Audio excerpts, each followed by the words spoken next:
You're living your life, and everything's going more or less as expected, when suddenly, out of nowhere, everything turns upside down. When some drama appears and it seems like everything's on the line, how do you keep from getting triggered into default mode? How do you cope with the stress of uncertainty? How do you exercise authority over your thoughts, emotions, and energy in a difficult situation? That's what we're going to talk about today, because I've just emerged from a tense couple of weeks, and I have a very fresh and personal example of what it looks like to be in one of those situations where the most normal response is to freak out. But I didn't freak out, that is, and I'm going to walk through it with you and explain the techniques I used to get through the drama of the past 2 weeks without regressing to a less advanced, less capable version of myself.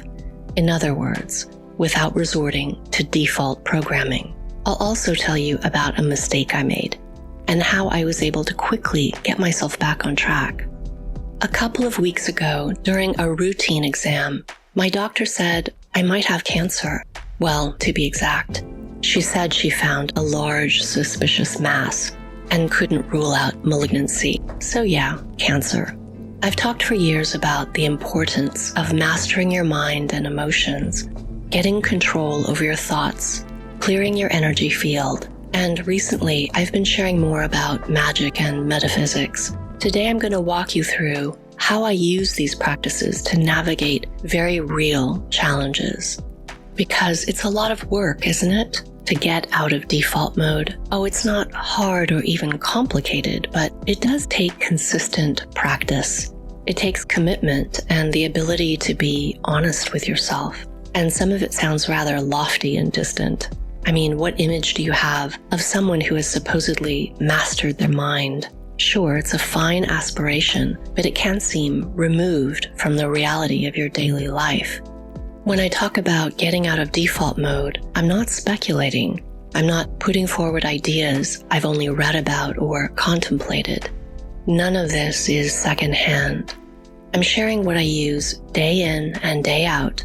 And here's one thing we've all learned, the hard way probably, that it's easy to feel like you've gained ground, developed some level of mastery when things are going well, when they're going as expected. But when something happens and you feel scared or vulnerable, or like your external circumstances are suddenly thrown out of control, that's when the old you, the default settings, can come roaring back with a vengeance. And be honest, in moments like that, there's a huge pull to just give in, because it takes energy to resist it, and you already feel overwhelmed.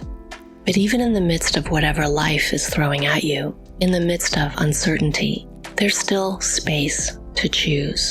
And dealing with uncertainty is the topic of our talk today, not about coping with sickness or a fully formed crisis. I didn't start this conversation by saying, I have cancer and this is how I'm dealing with it. This is specifically about how you choose to respond when your life suddenly turns into a big, ominous question mark.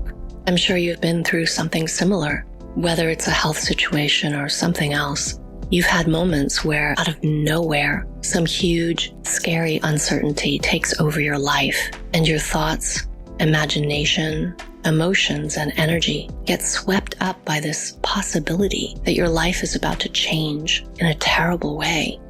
If I told you it's been an awful 2 weeks for me, full of worry, sleepless nights, Googling images of tumors, feeling helpless, maybe even angry, I'm sure you'd sympathize and understand. But I didn't experience any of these things. And it's not because I'm superhuman. I'm not more capable than you. Believe me, I'm not. It's because I chose not to freak out, and because I've made self-mastery techniques part of my daily life. So when I really need them, they're second nature, there to support me. And if this sounds difficult, just remember it comes down to 2 factors: choosing and then employing techniques to back up your choice. So it all starts with choosing. I chose not to freak out. I chose not to enter a downward spiral of anxiety and what ifs. I chose not to imagine how awful chemo would be or how devastated my daughter would be if I died. You always have a choice. In life, you'll often find yourself in situations where you have little control over your outer circumstances, but you absolutely can choose your inner circumstances. You don't need to see yourself as a master or a person with extraordinary qualities. You can be a perfectly ordinary person, making one choice in the moment. It comes down to one choice in the moment you're in. It's not complicated. It's just right now, yes or no, presence or default mode, authority or autopilot. You can choose which thoughts to host, which feelings to nurture, what scenarios to imagine, and where you direct your energy. I hope I haven't lost you, because this is kind of boring, simple stuff, right? Maybe you're nodding your head and saying, but Amara, I already know that. Yeah, but do you? And does knowing it serve you at all if you're not doing it? Not just in crisis moments, but daily in your daily life. Today, are you choosing which thoughts to host, which feelings to nurture? How about your imagination? Are you choosing what you allow to play out on that screen? Are you directing your energy to what matters most? Because that brings us to the second factor, which is practice. Once you've made your choice to retain authority rather than switch off into default mode, you'll need to employ techniques to back up that choice. If you don't know techniques, then you need to learn them. They're not hard. A child can do it. If you do know techniques, you need to use them. And hopefully you've been practicing them every day when the stakes are low. That way, when you truly do need them, when you're facing something that really has the power to trigger you, those techniques and protocols are right there for you, and you know what to do. It's second nature. In moments of high stress and uncertainty, you don't want to be scrambling around trying to remember how to clear your energy field or find your neutral state. These two movements, choosing your inner circumstances and then using your techniques to back up that choice, creates a virtuous loop. You're faced with something and you choose. You choose not to be triggered. You choose neutral. But choosing isn't sufficient on its own. You then have to actually do whatever is most effective to keep your inner circumstances in a state of neutrality. And that brings you back to choosing. It's a lot easier to choose from a neutral state, because once you allow yourself to get triggered by something and go into full default mode, there's so much momentum behind it that it's much harder to reel it in and regain your clarity and energetic grounding. It's not impossible, but it takes more effort, and you're likely already feeling overwhelmed. So the easiest choice point is at the very start. When something first comes up, that very first trigger, take a moment to realize that what you choose right then will set the tone for how the whole affair will play out for you. Do you want to go through this situation in default mode, or do you want to retain your ability to choose your inner circumstances? Let's rewind this now and go back to the beginning of my story. Let's see what this looks like in real life. I've been exceptionally healthy my entire life, and I thought this exam was going to be just like every other exam, inconsequential. So I was really caught by surprise when my doctor said, I found a suspicious mass. This is the initial choice point. My autopilot system sends out an emergency warning. It says something scary is about to happen. Do you want me to take over? I take a breath. The doctor didn't say cancer, but immediately I could feel the word and everything that comes with it rising up within me like a devouring shadow. This was the moment I had to choose. How do you want to experience this? Slow down. Take a breath. With your whole being, take a breath of bracing clarity. Focus and choose. How many times have you found yourself at such a moment when you're caught off guard by some new information that seems to point to something terrible? We get some partial information, and our default programming instantly projects a meaning, an entire sequence of future events onto our reality. If you don't take the opportunity to bring yourself to your center and get clear and focused, you'll get triggered into default mode. And what happens next? you create an image that encapsulates everything about this projected outcome. And that changes your orientation. Once you've projected this dark image of your future, you orient or turn yourself toward it. Your thoughts, feelings, and energy are now oriented toward that outcome. It is crucial to understand what it means to orient yourself. Imagine sailing a boat. If you orient yourself north, you turn your ship to face north. Now, any energy you add will move you in the direction of your orientation, and that's perfect if north is where you want to go. But if not, you're going to end up off course, and you'll expend a lot of energy in the process.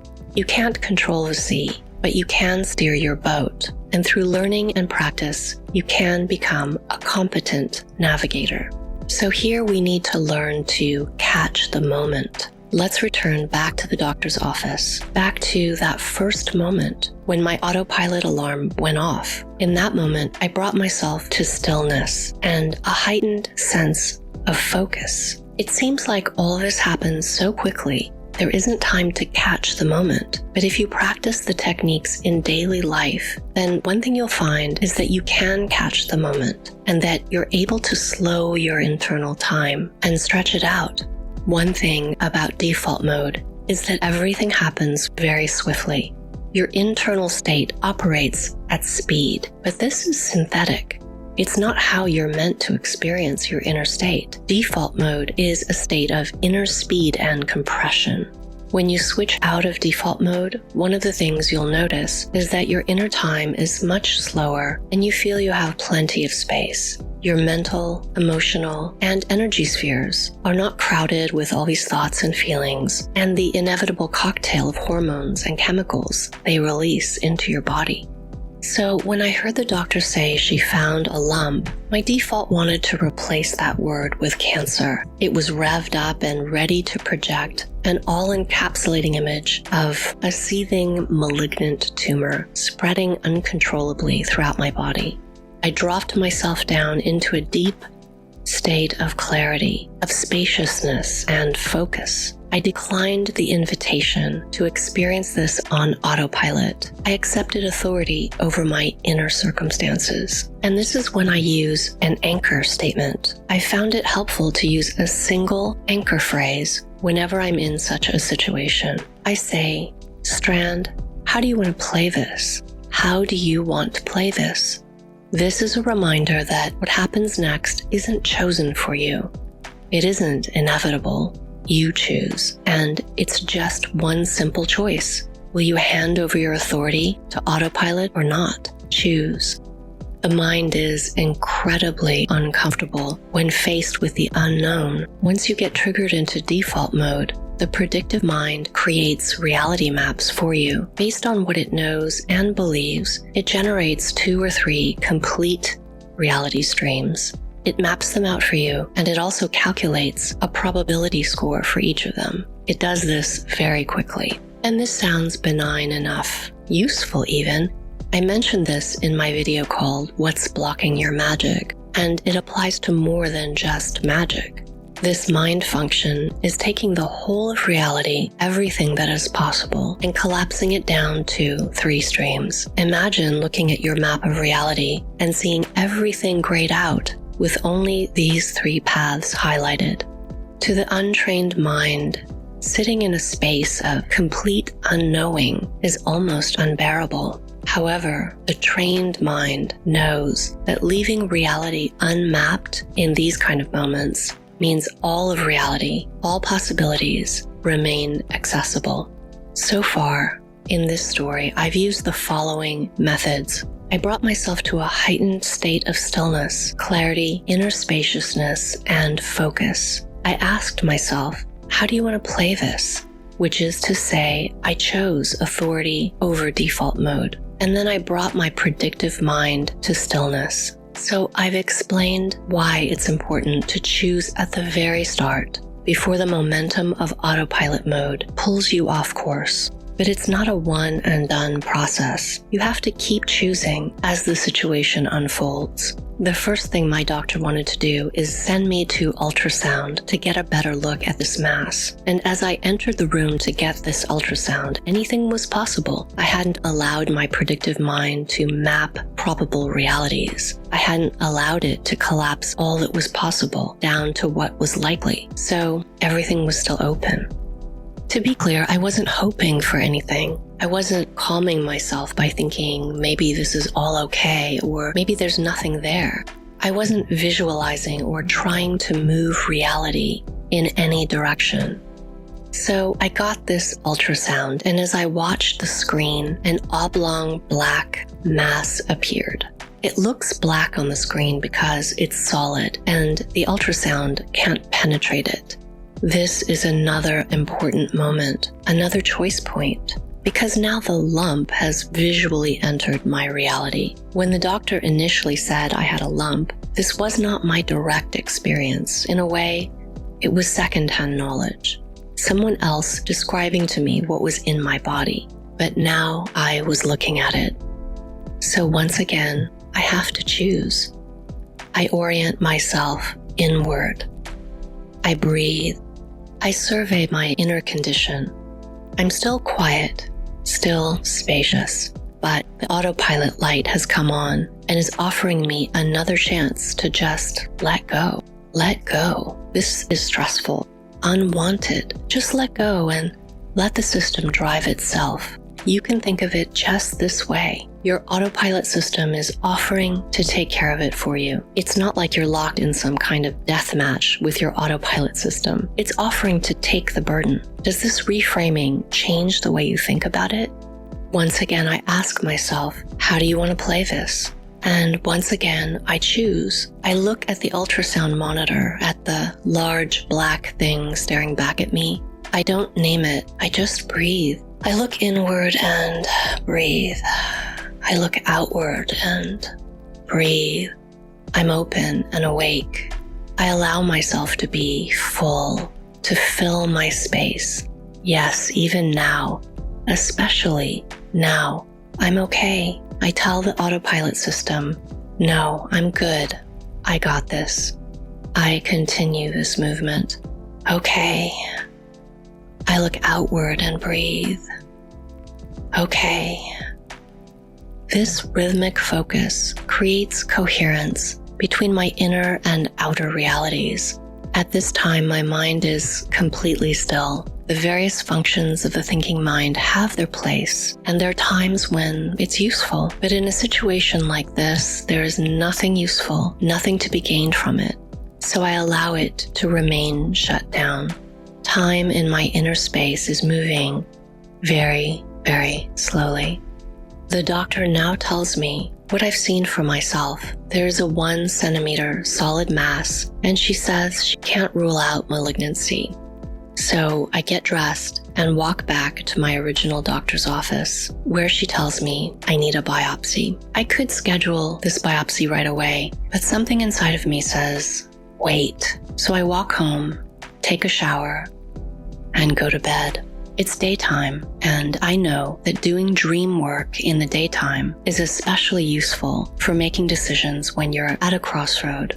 I put on my headphones and I listen to the body reclaiming audio. This is an audio spell to release all patterns from the physical body and reclaim it.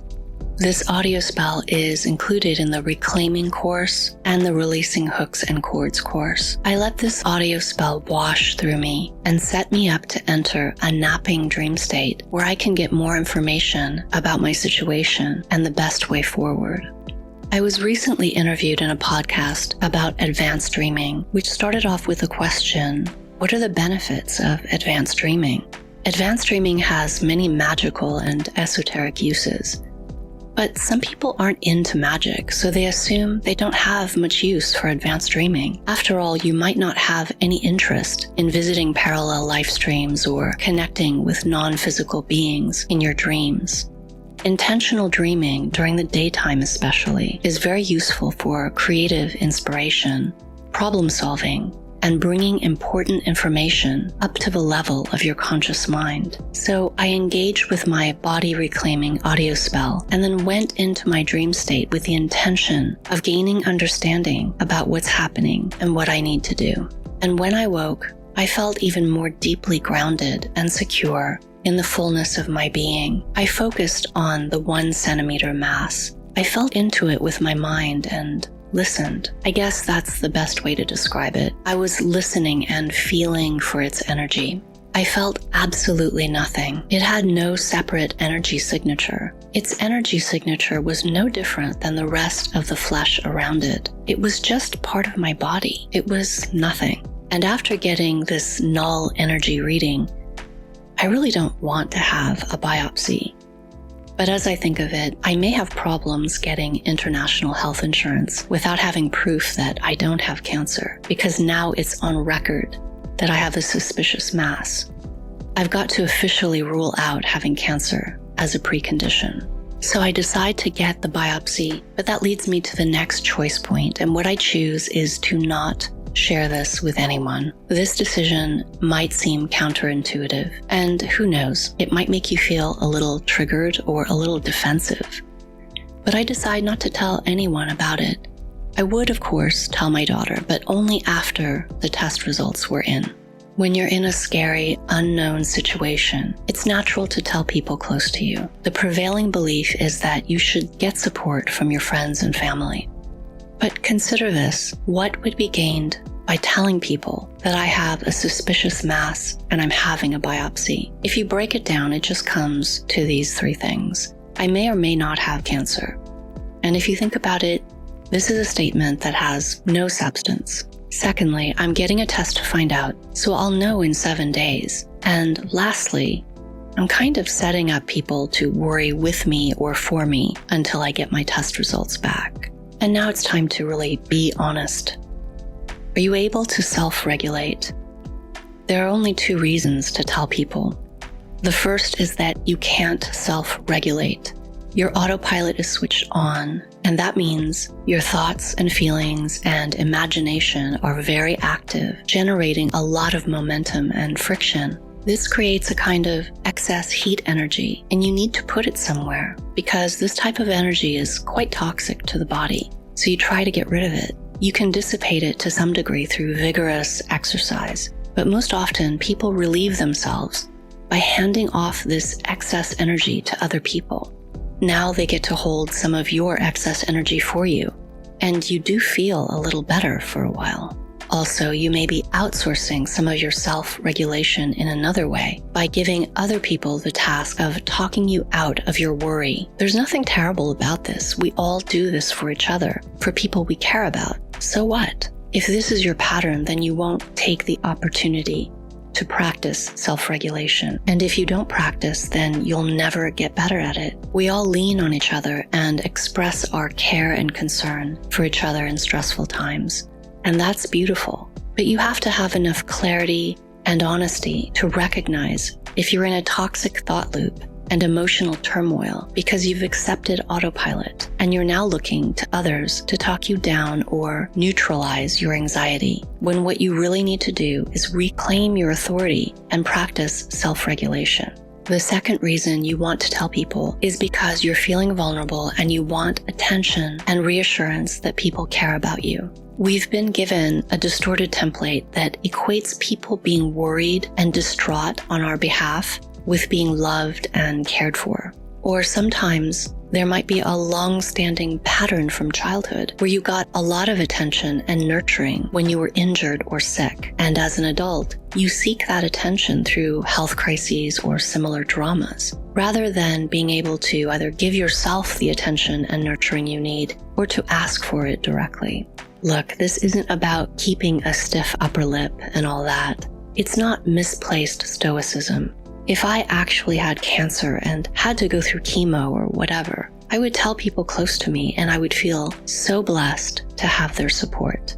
I am loved and valued by others, and I have no trouble giving and receiving love, empathy, comfort, and support. But in this situation, I've retained authority over my internal state. It doesn't mean I'm indifferent. I'd rather none of this was happening. But it is, and at each step along the way, I'm choosing to use all of my skills to support myself, to retain my clarity. Remember, at this point, I'm not faced with cancer itself. I'm faced with a week of not knowing. As I said at the start, we're talking about how to keep your clarity and authority when you're faced with uncertainty. In this case, instead of leaning outward, I'm leaning inward because no one can do for me what I must do for myself in this situation, and that is be the author of my own inner experience. Also, I have nothing definitive to say at this point, nothing. So telling people will only result in them worrying and perversely projecting their fears onto me.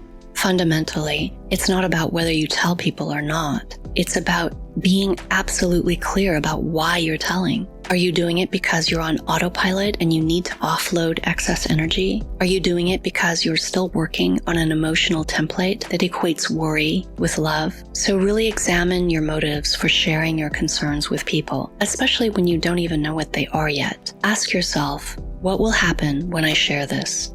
Why am I sharing this? And what would it be like not to share this? There's no right answer, but it's good to get in the habit of asking these questions and being really honest with yourself. Okay, it's showtime. Time to get the biopsy. I am such a baby. I have a mortal dread of medical procedures, and I've even fainted from just getting my blood drawn. So while it was not pleasant at all, I got through the procedure and then walked home and took very good care of myself for the next 7 days while I waited. Imagine what it feels like when the people you love are giving you extra. Now imagine creating that feeling for yourself, cherishing yourself. I listened to the body reclaiming audio a few times, which left me feeling clear, nourished, and safe in my body. I surrounded myself in an energetic cocoon of deep love every night when I slept, and I maintained authority over my inner state. Notice that at no point am I talking myself out of negative thought loops. I totally get that if you're starting to spiral downward with a negative thought loop, it makes sense to counteract that with positive thoughts, but all that thinking is creating a lot of inner friction, energetic pollution, and in the end, you're still just stuck in the mind, fighting thoughts with more thoughts. You don't need positive thoughts. Negative thoughts are like a beach littered with things that are ugly and smelly and have sharp edges that can cut you. Positive thoughts are like a beach littered with cheerful candy wrappers, party streamers, and glitter. Sure, one is definitely worse than the other, but both result in a beach covered in trash. So, a week of waiting to find out if I have cancer.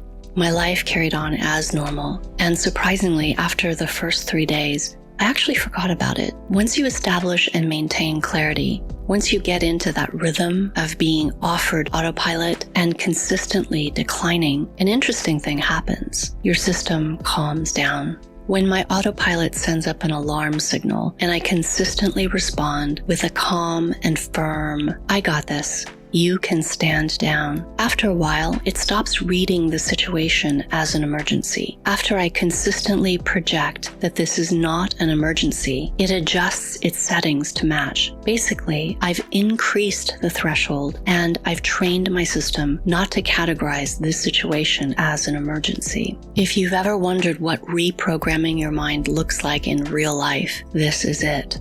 When the day came to get my result, I was almost surprised. I walked to the hospital and sat in the waiting room. I suddenly felt a little weird though, like space was compressing around me. I looked around and realized all these women in the waiting room were in a state of distress, and it dawned on me that I had made a really big mistake. I had totally forgotten to put up my energy shield. I have no idea how I forgot such a simple thing, because I always put up a fortified energy shield when I go into hospitals, attend funerals, or even weddings. I'm really sensitive, and there's just too much intensity in those environments. I had just walked into this waiting room without taking my normal precautions, and now all this energy was pressing in on me. Have you ever found yourself in a situation like this? Sometimes you can just bail. I've been known to walk out of all kinds of social situations if I feel energetically compromised. But sometimes you can't leave, so you have to quickly employ countermeasures to clear out your energy field and put up a strong boundary. I have a lot of methods for clearing my energy field, and some work better in certain situations than others. Today, I chose the swimming method. I'm able to visualize with my whole body, so this kind of immersive full body method works really well for me. The swimming method is very simple but powerful if you can induce a full body visualization. I just imagine swimming in cool mineral water. The pool is deep and the water is just cool enough to be refreshing. And no matter how far I swim, I never get to the end or any kind of barrier. I just swim and swim. I visualize and feel every aspect clearly. I can feel the water on every part of my body. I exert my muscles and push myself through the water using different strokes. I'm taking deep breaths when I come up for air. I specifically like the mineral spring water because it feels different on your skin than regular pool water, and it smells and feels alive like living water. Also, you're more buoyant in mineral water, which is an interesting sensation. You can try this now. Imagine swimming and allowing yourself to feel everything. Feel the physical exertion of your muscles and feel all the tactile sensations of air and water and the resistance and the temperature and wetness. Are you swimming in the daytime with sunlight sparkling on the water? Or is it night with stars overhead and night birds calling in the distance? Almost instantly, my energy field is totally clear. This method takes concentration though, so I can't do it when I'm driving, for instance. In fact, the nurse had to call my name twice to get my attention when it was my turn. Now imagine me going into the doctor's office to get my biopsy results after waiting 7 days plus 40 minutes in a room full of stressed out patients. It's kind of weird, but I was all tingly and refreshed after my swim. I had to kind of tell myself, oh right, this is it. Here it comes. Brace yourself. And then he said the result was totally normal. Not a single abnormal cell. Nothing to worry about. I was so delighted. I laughed out loud with relief and joy, and the doctor was filled with happiness also. It was a sweet moment we shared together. I can only imagine how hard his job is some days, delivering such bad news to people. So we both really savored this moment.